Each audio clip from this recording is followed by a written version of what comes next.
Okay, we're here. We're back here with Tony Cran and Winnie in his studio. Now you can see why we did the interview of his new work out on the street, because that's all of them right there. That's the panels lined up behind the wall. But it's this front room of this house in North Fitzroy, Melbourne. Tony, I mean, you've got a very distinct space, a designated space, but working on these huge canvases in this room, how often do you get to see the bigger picture, and how do you keep that in your head? Not very often, and a lot of the time through Photoshop. You take photos of the work as you go, and like that one you saw, the larger orange one, I worked that out on Photoshop. Yeah. And your system of paints and things like that, it's not, I'd say they're probably the cleanest set of paints I've seen in a while. Well, they're the ones I'm using at the moment, but then, that's where the rest of them live. Yeah. The stash. Yeah. It's just easier to find them if you just get out the ones you need. Yeah. And this is the current artist palette? That's new, yeah, that's for this one. Yeah. That's this one here is for the last one. Do you start a new palette for each? Yeah. Yeah. And you just use board? Yeah, and try and mix it on the same material I'm going to paint on, just so I can see what it's going to do. And so your painting is oil on wood?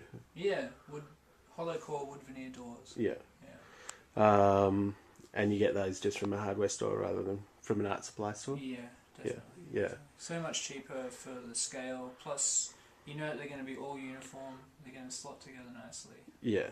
Are a lot of these items left over from work you've done in previous? Well, all this stuff here is accumulated from people over years. Like that white deer thing's from when we went to Europe, and that wolf underneath it was hand carved in Vienna. I got that from Vienna from a market. Yeah.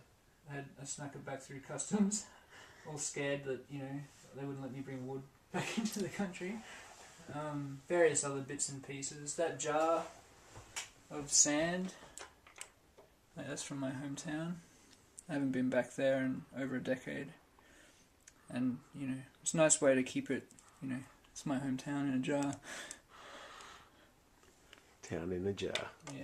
Oh, there's a piece of Roman centurion sandal leather in here that my old lecturer gave me when I graduated from school. Oh, that's cool. Yeah. Has it found its way by meaning into any of your work? There's a little bit of that stuff. It all accumulates in a subconscious kind of way. Yeah. And you've got the light box here with the pan. Yeah. With pan fawn. Although it's like more pan fornication almost, or worthy of it. Yeah.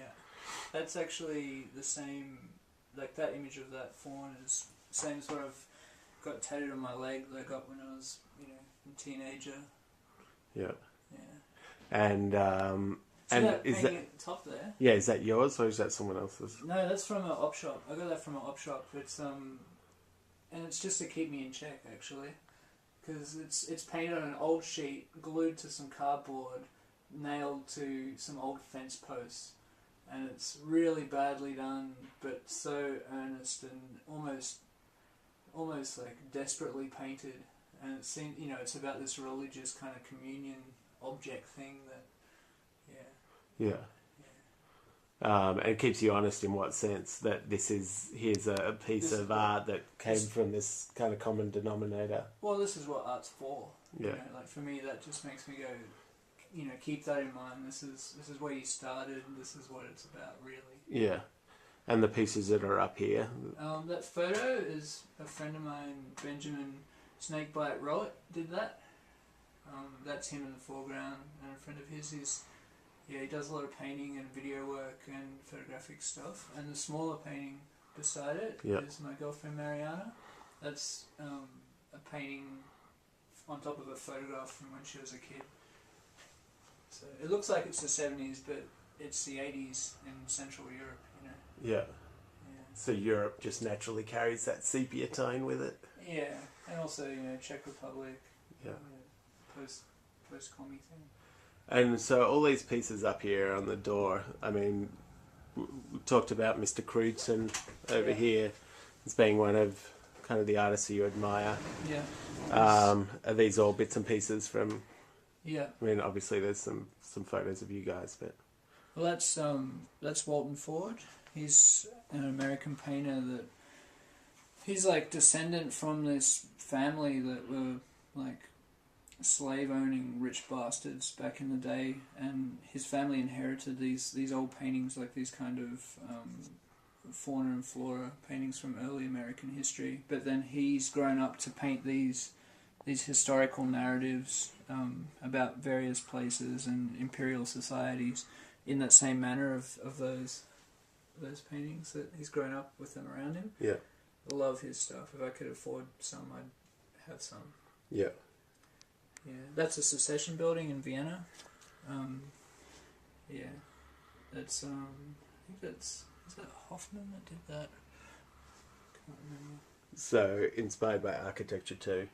Yeah, well, that's the Secession, the Vienna Secession from the early 1900s.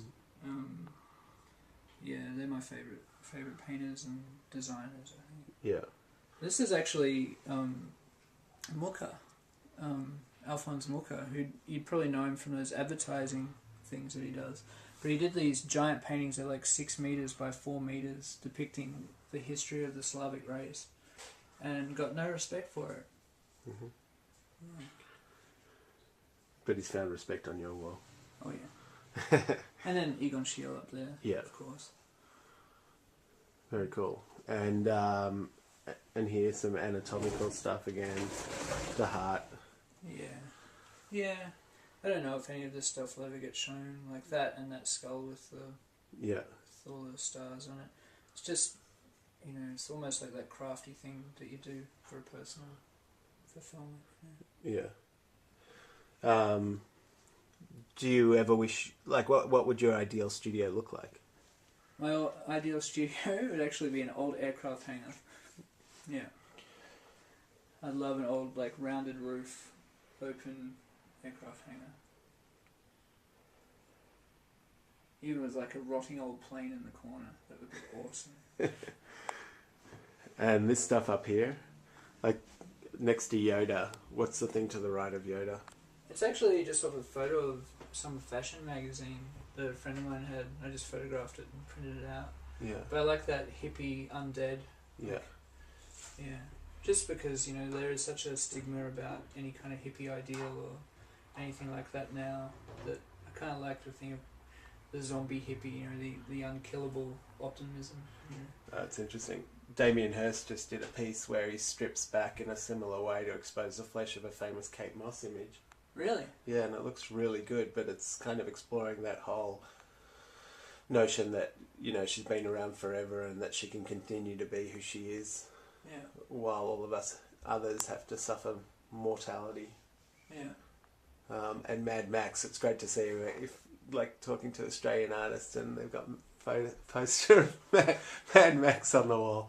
Yeah. Doesn't get any better than that.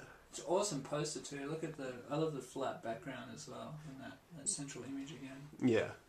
No, the shape of it is great. But it does kind of represent that era, because even Star Wars posters had that kind of same treatment of font. Yeah, for sure. Yeah.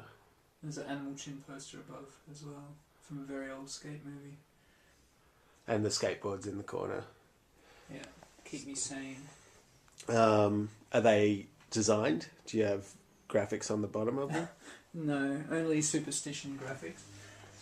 Like, it's an old rune for strength and courage, just to stop me being chicken. Did you put that on? Yeah, I just put it onto. Yeah.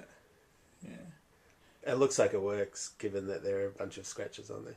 Yeah, it works okay. Yeah.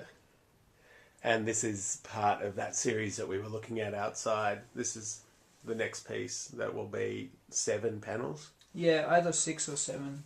I haven't worked it out yet. I've got to... If I can get away with 6, it will be, but... Yeah. It might be 7. I prefer it to be 6. And as we can see, there's probably, there's 3 here? There's 3 there, and then the 4th one there. And the other ones are going to be blank-ish. They'll be that colour. but thicker. Yeah. And why does it say keep clear down the bottom over here on the... Is that for pesky journalists?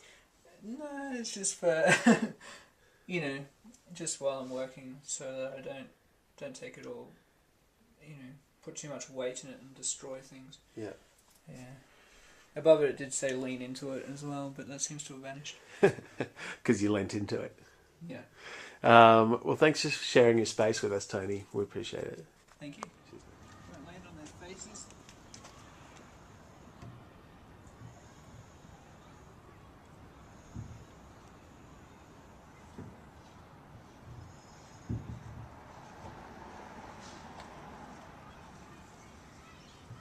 Shame it doesn't fit together properly.